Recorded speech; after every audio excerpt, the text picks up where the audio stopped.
You know the Asylum, that American film company that's produced classic hits like Planet of the Sharks, Tomb Invader, and who could forget that recent smash hit, Attack of the Meth Gator?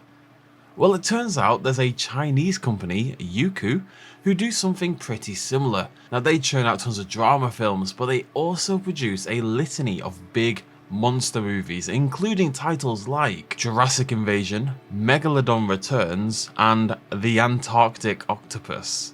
The posters promise massive monster destruction and fun schlocky carnage, but the reality is often not quite as impressive. Well, now for what seems to be the first time in a very long time, they've taken a stab at an established character in King Kong himself with their latest monster movie, King Kong Is Coming Back. How could I resist? The entire film is actually available on YouTube with English subtitles, which I of course didn't realise until I'd paid up for a month of Youku Premium. Big brain. I'm going to link it down below if you want to watch it for yourselves, but here's how King Kong's adventure in not quite China goes. We open in the beautiful lands of, I kid you not, somewhere abroad. A father is driving his son off into the middle of somewhere abroad because his scientific research team has made a discovery. The kid has classes, the mother's angry, but the father's got his priorities straight. Work over your kids, obviously. Something though is watching them. A large wolf-like creature surveys them for a moment before hurling itself in front of the truck, causing the father to turn it into a straight wall, and that obviously, because it's a film, flips the truck over dramatically. The dad is unconscious, possibly dead, the kid is bloodied and crying, and the wolf is approaching. The kid snatches his bag up and he darts into the tree line, where the increasingly asthmatic sounding wolf chases him down. The kid falls over because that is the rule in any horror situation. The villains never fall over, but the prey always falls over. And just as the 2008 video game Wolf is about to take him down, it runs away, it scarpers back into the woods. Why? Because King Goddamned Kong is here, that's why. Design wise, they seem to be riffing more on the Peter Jackson design from 2005 rather than the more recent Monsterverse versions. But he's definitely designed to look antagonistic. He's got fiery, hellish eyes and blood and scars all over his body. That is, until the camera pulls away. King Kong is bloody tiny. More like Prince Kong, am I right?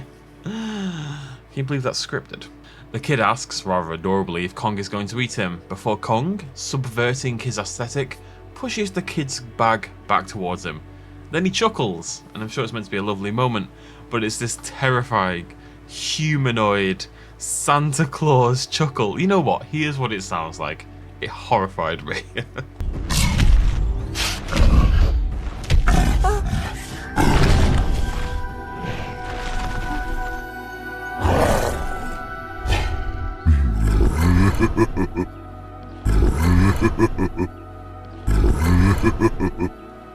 The music swells, the title card comes in, King Kong, no space, of course we wouldn't want to get in any trouble there.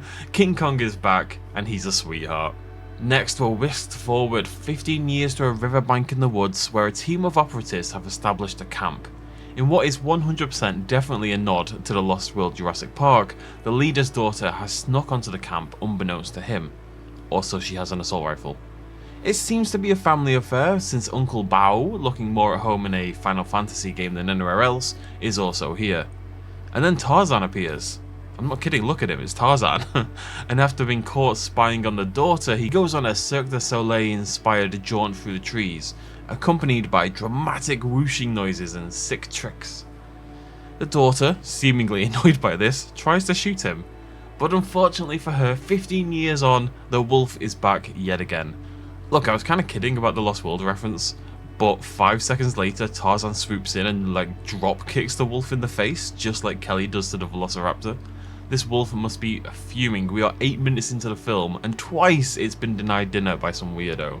Now, if the opening of the film was surprisingly grounded and harrowing if you ignore what the wolf looks like, you know, relatively speaking at least, that all goes out the window here as Tarzan punches the wolf in the face and then runs up the tree for a backflip kick, sending the wolf once again scarfering for the woods. Of course, to the family, all they see is a wild hairy man approaching their daughter, and they promptly take him out with a tranq dart. This awakens Kong, who seems to have some kind of tie-in with Tarzan, and Kong and the expedition have another run-in. And it's a friendly one again. Kong protects them, protects their equipment. And then as a result, we get this lovely line exchange afterwards where, having seen a gigantic 20-foot tall gorilla, which nobody seems to be reacting to largely, but one of the party members decides to ask the very stupid question of, hey, what's going on with this gorilla? Why is it so big? What species is it? And the leader of the expedition basically tells her, stop being nosy, mind your own business. It's like, never mind you just saw this monstrously, it's hardly King Kong size, but never mind you just saw this gigantic gorilla, 5 times bigger than any other gorilla ever seen. Shush. Now it turns out the leader, Captain Ma, has a lot riding on this expedition. It needs to go well or he's broke. We don't know what the expedition is. Stop asking, stop being so nosy. Back at camp, Tarzan is alive but sedated, and here's where the audio really began to go downhill. Now lots of films will add in audio and add in dialogue, in particular in post, to make sure it's clearer. But because the recording equipment is a little shoddy, you can hear where the re-recorded lines begin because all the static comes in. I'm going to play that for you right now. After Tarzan awakes and has a touching Hand of God moment, we're introduced to who I'm assuming at this point is the antagonist of the movie. He's bald, a classic sign of being evil. He's wearing all black, he's clad in shadow, not to mention the woman next to him stroking a white dog. Well, at least they mixed it up a little from the classics, right? But at least the plot is beginning to take shape. The big boss man, I called him that, the film didn't call him that, has sent the expedition into the mountains to find mines. Not sure why? Will we ever find out? Who's to say? Either way, the big boss man is now much more excited about the giant gorilla instead. That night, the film remembers it's a film, and we get some slightly more dramatic framing as our lead wrestles with his moral conundrum.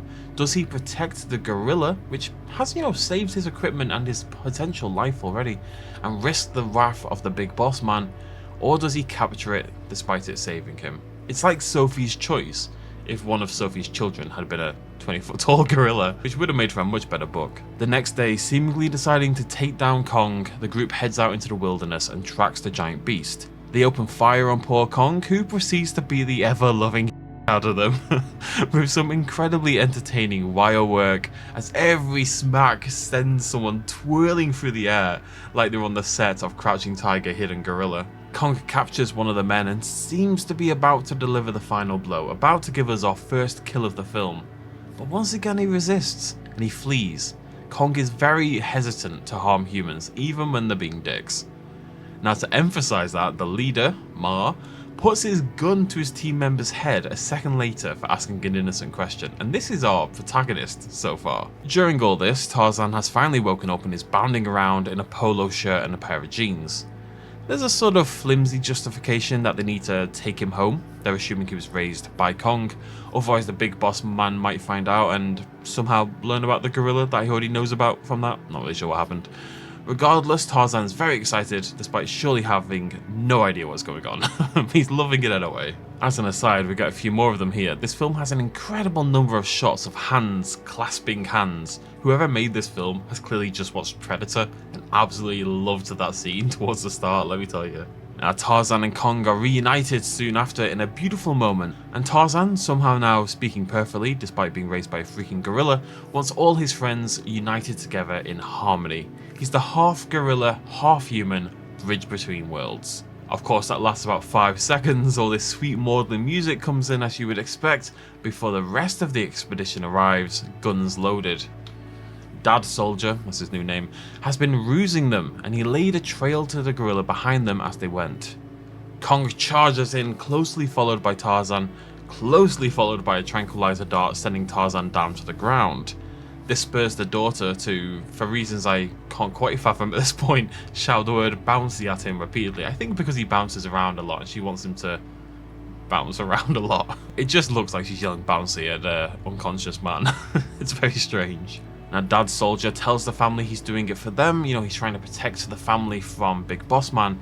And when the wife riposts him, he, and I'm not kidding, karate chops his wife in the neck and tells her to shut up.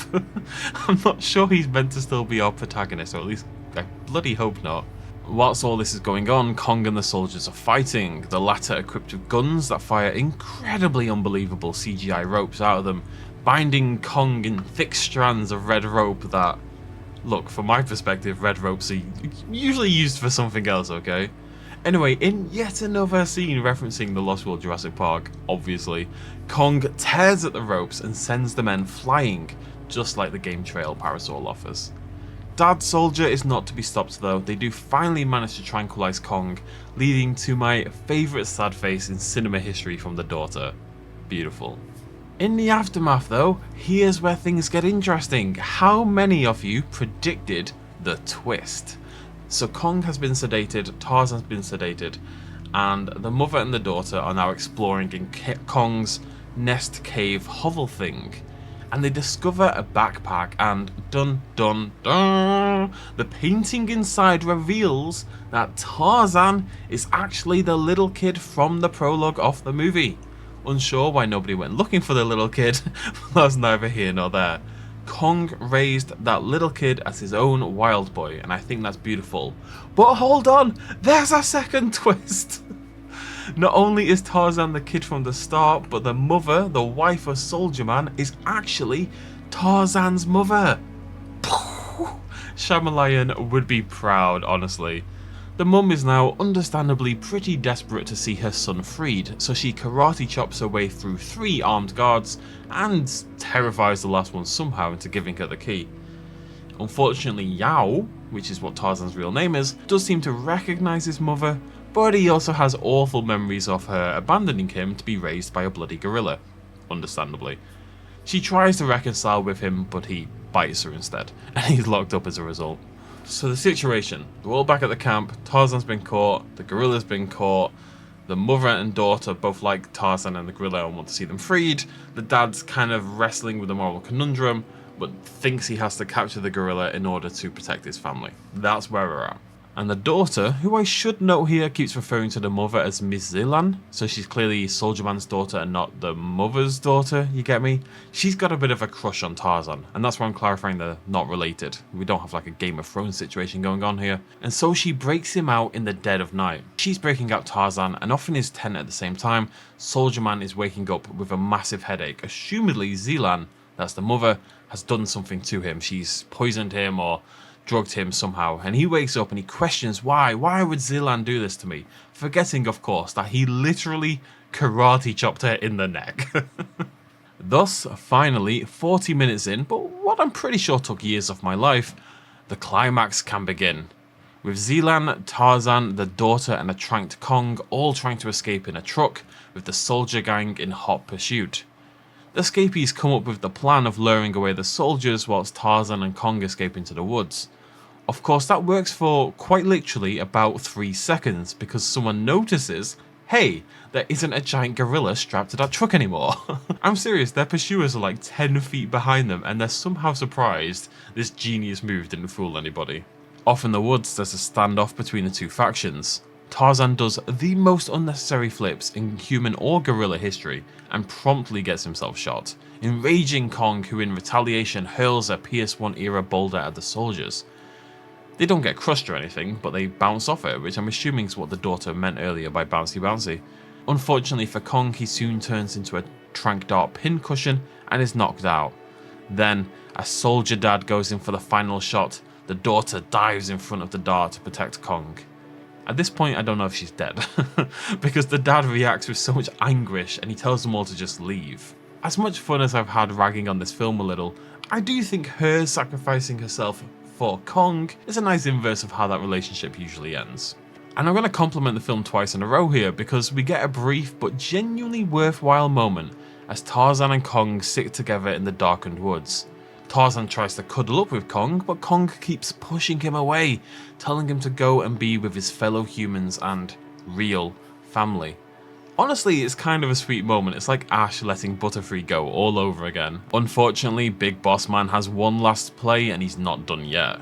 He arrives at the camp, takes over the group with the help of an inside woman who, I swear to God, is the most wooden actor in human history, including Pinocchio, and then starts to beat the hell out of our gorilla-loving friends, the gorilla gang, to find out where Kong is hiding. And I'm going to give some credit to Big Boss Man too here, because he is delightfully unhinged, randomly orchestrating the non-diegetic music that he surely can't hear as he tells his goons to beat up young women. He is loving life as an evil dude.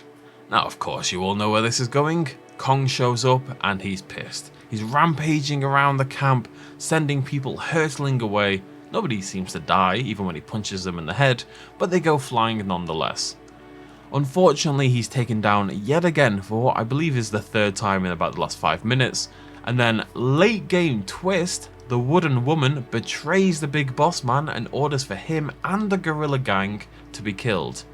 Kong, weakened, bloodied but not out yet, rises from his grave and goes, he's not a zombie, he was nearly dead, and goes to town on them all one last time, in basically the exact same fashion as literally every other fight we've had in the film. He's about to, it feels like, take his first actual kill of the film on the big boss man, when Tarzan leaps in front, and we get a nice flashback moment to the two of them bonding when the kid first arrived with Kong. Only slightly ruined by the return of that godforsaken gorilla Santa Claus laugh.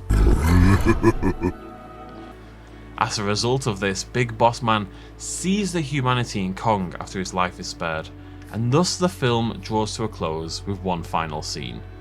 Tarzan, cleaned up and looking fashionable, hollering in the wilderness for his old pal, King Kong.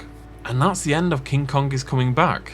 I'm not sure what that means because King Kong never left, but I digress. It is not a good film, obviously, but at barely an hour long and with some bizarre spinny fight scenes. They put the work into the wire work, I'll say this much. It might just cross over into so bad it's good territory. And you can watch him in all his glory on YouTube at the link down below. If you enjoyed this video, please consider throwing me a like down below. You know, comment, are you going to watch the film? Would you like me to do this kind of thing again? There's quite a lot of big monster films and weird looking stuff over on Youku. And you know, maybe we could check out some dinosaur films and stuff like that. Might be interesting. We used to do that a lot more often. It's been a while. But either way, thank you so much for joining me. Cheers, much love as always. Bye-bye.